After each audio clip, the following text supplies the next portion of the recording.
Botticelli Casuals, the real casuals. Botticelli and Raphael, shirts and trousers.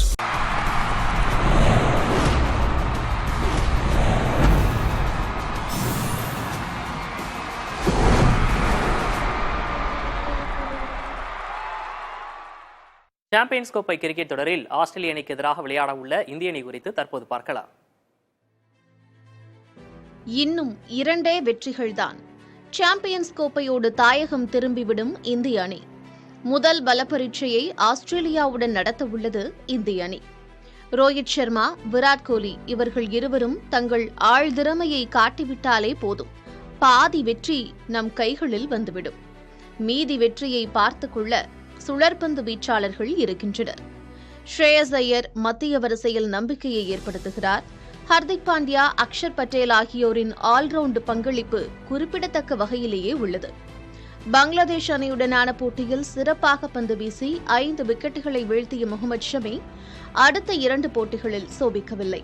ஆஸ்திரேலிய அணியுடனான போட்டியில் அவரது பந்துவீச்சு எந்தளவுக்கு இருக்கும் என்பதை அறுதியிட்டு சொல்ல முடியாத நிலையில் உள்ளது.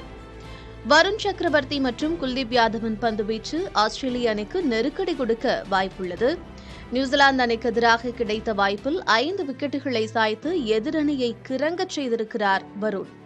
அதேவேளையில் தொடரில் குறிப்பிடத்தக்க பங்களிப்பை செலுத்திய ஹர்ஷித் ராணாவுக்கு களமிறங்கும் 11ல் வாய்ப்பு கிடைக்குமா என்பதை பொறுத்திருந்து பார்க்க வேண்டும். இந்தியா ஆஸ்திரேலிய அணிகள் 151 போட்டிகளில் மோதியுள்ளன. இதில் 84 போட்டிகளில் ஆஸ்திரேலிய அணி வென்றுள்ளது. 57 போட்டிகளில் இந்திய அணி வென்றுள்ளது. 10 போட்டிகள் முடிவில்லாதவை. உலகக்கோப்பை போன்ற பெரிய தொடர்கள் என்றாலே ஆஸ்திரேலியாவுக்கே வெற்றிகள் சாத்தியமான நிலையில் சாம்பியன்ஸ் கோப்பை முடிவுகள் இந்திய அணிக்கு நேர்மறையான எண்ணத்தை விதைக்கச் செய்கின்றன. சாம்பியன்ஸ் கோப்பை போட்டியில் இந்தியா ஆஸ்திரேலியா அணிகள் 4 முறை மோதியுள்ளன. இதில் 2 போட்டிகளில் இந்திய அணி வென்றிருக்கிறது. 1 போட்டியில் ஆஸ்திரேலியா வென்றுள்ளது. 1 போட்டி முடிவில்லாமல் முடிந்து போயுள்ளது. இவ்விரு நாடுகளுக்கும் இடையே வெளிநாடுகளில் நடைபெற்ற போட்டிகளில் 12 போட்டிகளில் ஆஸ்திரேலியா வென்றுள்ளது. 10 போட்டிகளில் இந்தியா வென்றிருக்கிறது.